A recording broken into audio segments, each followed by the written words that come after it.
Welcome to the Commodity Corner Plus podcast. It is October 24, 2025. Welcome, everyone. Hey, Thanks everybody. for watching. Don't forget to subscribe, like us, hit our channel.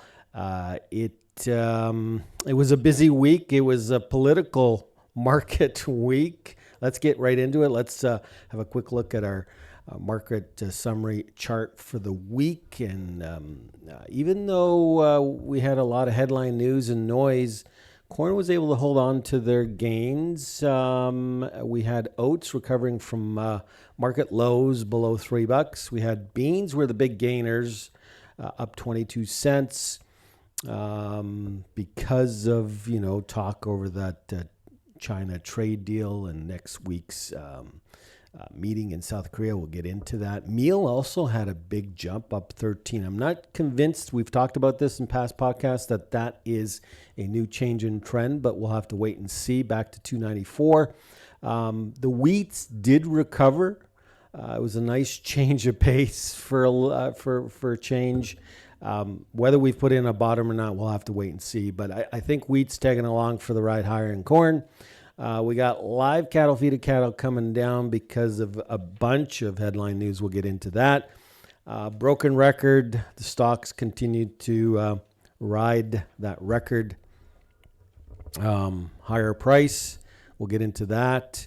Bitcoin was a little bit more volatile than maybe most wanted to see this week, unfortunately, but it wasn't a really good risk diversifier versus gold. But even gold took it on the chin, coming down a little bit, although Bitcoin did recover. Crude was higher because of geopolitics, and that's about it. The US dollar did strengthen a little bit. So let's get right into it. Let's start off with this deal or no deal next week. Abhinesh? We've been talking a lot about this. So finally, it does look like U.S. President Donald Trump and Chinese Premier Xi are expected to meet next week as part of Trump's visit to Asia. And the two leaders are expected to meet at the APEC summit, October the 30th. This is the big date, and this seems to have been confirmed by the White House. Ahead of the meeting, though, during this weekend, we have U.S. Secretary of Treasury Scott Bessent and the U.S. Trade Rep Greer meeting with the Chinese Vice Premier He Lifeng to find a way forward. After this week's chaos and all that political, all the posts on Truth Social Network, Trump needs a win. I don't know if he can continue with this negotiating. I don't know if he can wait till 2026. I think his farmer base is getting a little upset. And so I think we may get a trade deal. I'm not convinced of it. You guys know that we've been talking about this for some time now. My concern is that China has not confirmed the meeting. Washington has, but not China. Next week is dubbed China Week, so we'll see what happens. It'll be exciting to see what the final outcome is on Thursday. And among the primary commodities being impacted by all that headlines, soybeans.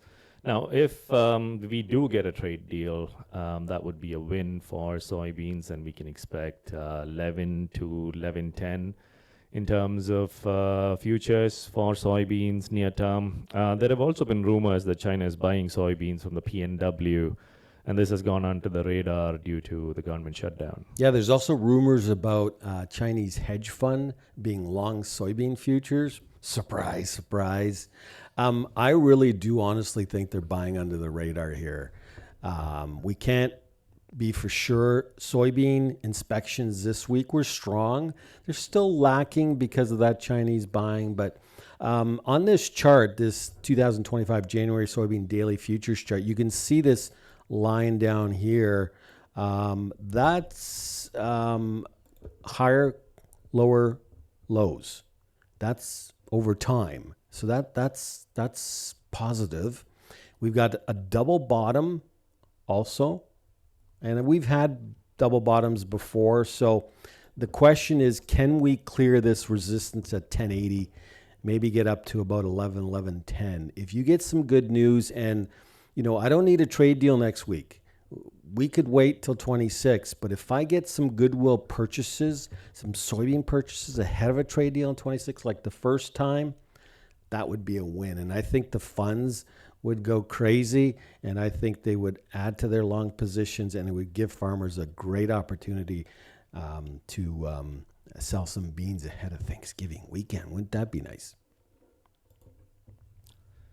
The cattle market has been on a runaway bull trend for a while, but there's a series of three bits of factors that have been impacting the cattle market. Firstly, we spoke last month about how the recent U.S. plan to support the ailing Argentine economy was met with unrest, farmer unrest in the U.S. Argentina's central bank, as of Monday, said that they've signed a $20 billion exchange rate stabilization agreement with the U.S. Treasury Department, and this comes ahead of their midterm elections next week. And also triggered by Trump's announcement that he was working on a deal to import 4 times more Argentine beef to lower U.S. beef prices, which have gone through the roof. Owing to all of that, cattle futures have been correcting. Trump, shortly after this news about Argentine beef, said that the only reason we had a 5-year bull market was because of my tariffs. I'm sorry, folks, but he needs to get his facts straight. So does Brooke Rollins, the ag secretary. This is a joke. They look like fools. You know why cattle's higher? Drought, farmers leaving the business, strong demand over the years. That takes time to fix. Government intervention is not the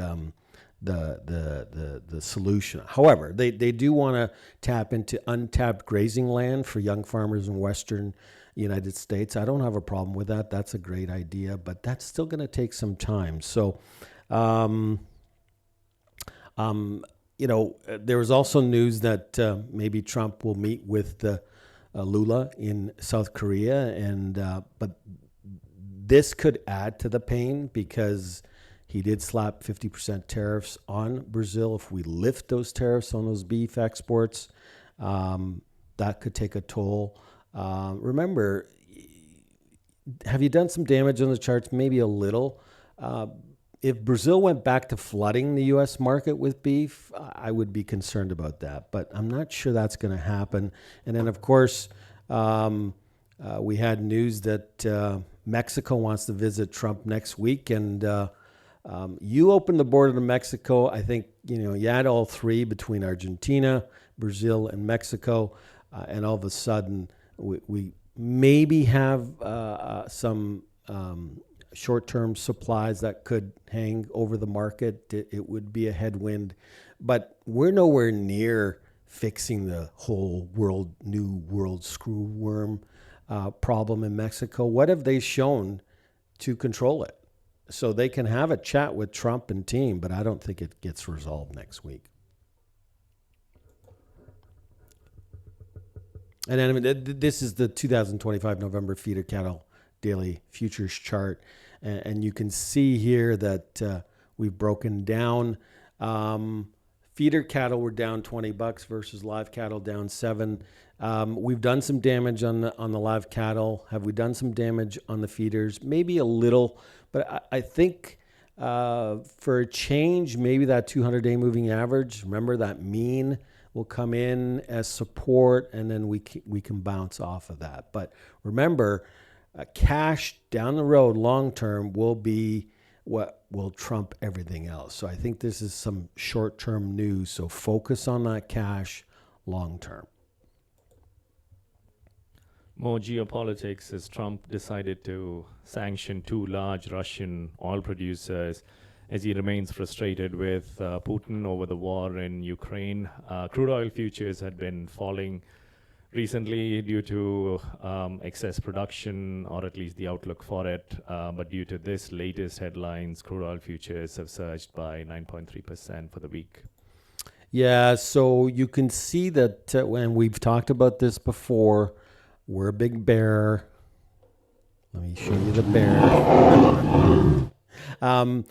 But remember, we talked about the global glut of oil, OPEC plus wanting to win market share against the United States. That hasn't changed. This is geopolitics. So short term, Trump is causing some tailwinds for crude oil, but I don't think it's going to last. Remember what I've said multiple times with that mean, that 200-day moving average, right around that $63, 63.25. It's natural for the market to test that. That will act as resistance once it does that, and maybe it will trade above it for a brief moment up to maybe 65, 66, but then the market will resume the downtrend, and we should trade to new lows during the winter months. If Trump were to enact secondary sanctions against that Russian oil, that's a concern, because then it impacts a lot of other countries that are buying Russian oil from Russia, and you could add another $5, but that's a big if.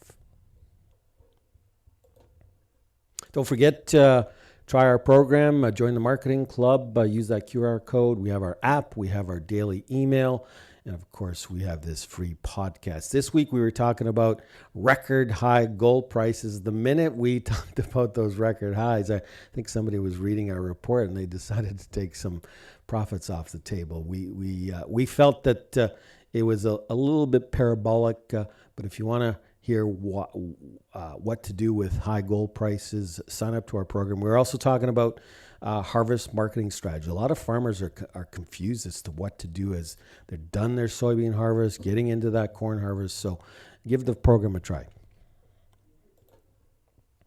This government shutdown, the U.S. government shutdown, continues to keep us in the dark. But a recent AgWeb survey says the U.S. corn yield is at 178.5 bushels per acre, according to their survey.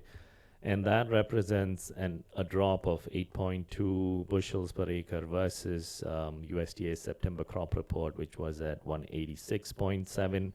Also, DTN had an article that came out with Farmers Independent Research of Seed Technologies network data, which pointed to lower corn yields, and they too are looking at yields dropping below the record yield from last year at 179.3. We've been talking about this since the end of August, guys. You want to go see those old podcasts, go for it. But we were one of the first ones to talk about disease, dry conditions, high night temperatures. There's also news on Ag Talk. I don't know if you guys are on Ag Talk at all, but there's a lot of farmers confirming that even corn yields in Nebraska, irrigated cornfields are 30 to 40 bushels lower than expected. We were testing corn in Ontario on our crop tour this past year, irrigated corn, and it was disappointing. Why? Because that corn was stressed during pollination, high nighttime temperatures. Water does not cool down that corn. And so it's just more evidence that perhaps the corn yield this year is much lower than last year's at 179.3. So today we had U.S. inflation data that came out. So U.S. CPI showed a 0.3% increase for the month, putting the annual inflation rate at 3%. Trade prior to the report were expecting a 0.4% increase, which would have taken it to 3.1% for the year. The annual rate reflected a 0.1 percent point uptick versus August. Some more good news. That paves the way for lower interest rates next week, next Wednesday. That's why next week there's a lot at stake between the Chinese Trump meeting, the Fed. This is propelling stocks even higher again, record highs. I tried to compare gold to Bitcoin to the NASDAQ. And you can see since the April lows, that was the reciprocal tariff low. The NASDAQ's up 52.2%, gold 35.8%, and Bitcoin up 48.2%. So I think this can continue over the next 12 months. There's many thinking that we could lower rates right into the end of or first half of 2026, as low as 2 full points. So that's going to add fuel to the fire. We've talked about this. So hopefully you're invested in stocks and you can participate in this bull run. More geopolitics, more, and this time, not so good news. US President Donald Trump has said he will halt all trade negotiations with Canada immediately following an advertisement in which his predecessor, former President Ronald Reagan, says tariffs hurt every American. The ad, sponsored by Canada's province of Ontario and released last week, features excerpts from an address Reagan gave in 1987, focusing on foreign trade. Trump called the advert fake, whereas the Reagan Foundation said it misrepresented the idea. This hit a nerve with Trump. If you know Trump, he doesn't care for stuff like this. And it's just like China. When China says, please respect us, I think he wants some respect as well.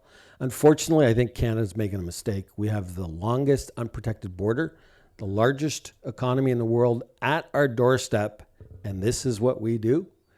I'm sorry, but we need to put differences aside and get a deal done. I think this could jeopardize USMCA into 2026. I hope they can fix it. U.S. pork exports to Colombia faces turbulence as potential tariffs loom. As the fifth largest buyer, Colombia, at 117,000 metric tons in 2024, industry leaders warn of a pivot to rivals like Brazil, which is the fourth largest pork producer in the world. So basically, whatever U.S. loses might be Brazil's gain. This was short-term noise.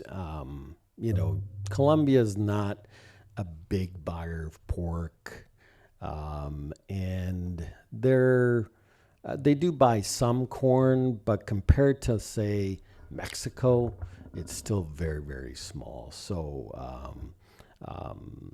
again, some more headline noise that kind of created some volatility in the market, but I think next week's meeting in China is more important. Another topic that we spoke about this week to our clients was the weather in China. Heavy rains as much as 20 inches in northern China have disrupted the harvest and left crops rotting in the fields, especially for the corn crop. And this has pressured their grain supplies at a time when trade relations, especially the U.S.-China trade relation, is fraying and imports have shrunk. Yeah, so we've never seen a weather scare in China move markets, corn and soybean markets. So this very northern region is where they grow a lot of corn. 20 inches, they're suggesting that the corn is rotting, 70% harvested. China is the second largest producer in the world, but they use a lot of that corn to feed their hog population. They have about 193 million metric tons in reserves. So do they really need to start importing corn? Look, what they say and what they do are two different things. If it turns into more demand, whether it's for other countries or the United States, then we got a problem. Until then, it's not a problem. Looking at the South American weather, in the recent weather maps, very limited rain fell for center west and northern parts of center south Brazil. The outlook in the second week of the forecast brings in more rainfall for those regions, but is it enough, Mo? These two maps are comparing the weather models. This one is the GFS model versus the European model. And this is, so over the next week, there's some precip coming in, but this is out to November 7th, 2 weeks out. And you can see that there is this is Argentina here, so they're both agreeing. And there's some moisture down here in the southern part of central Brazil. The European model seems to show a little bit more, but both are still showing some dryness in that central Brazil. And this is a concern because it's only raining once a week instead of every other day. Where's the monsoonal rains? They've been delayed. Now, it's early, and this weather pattern, we need to figure out what's going to happen in November. November is critical, and also December. The funds are not going to care until December, but if this weather pattern continues through January, we could start losing production. So this is a yellow flag, guys. Think about it. You got lower yields when the USDA reopens. And unfortunately, we're not going to get a November 9th crop report. I think that's delayed till at least December, maybe even January. So we're going to have to wait till January. Maybe we get a trade deal, maybe we don't. Maybe we get one in January. Maybe we get some goodwill purchases here next week.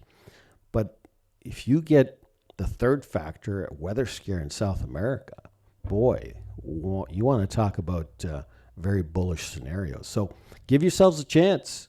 Keep that upside open. Otherwise, you may leave some money on the table. Until next time, thanks for watching. I'm going to be off next week. I'm taking some more time off. So Abhinash will be with you. Enjoy that. We'll see you in 2 weeks. Take care. Bye, guys.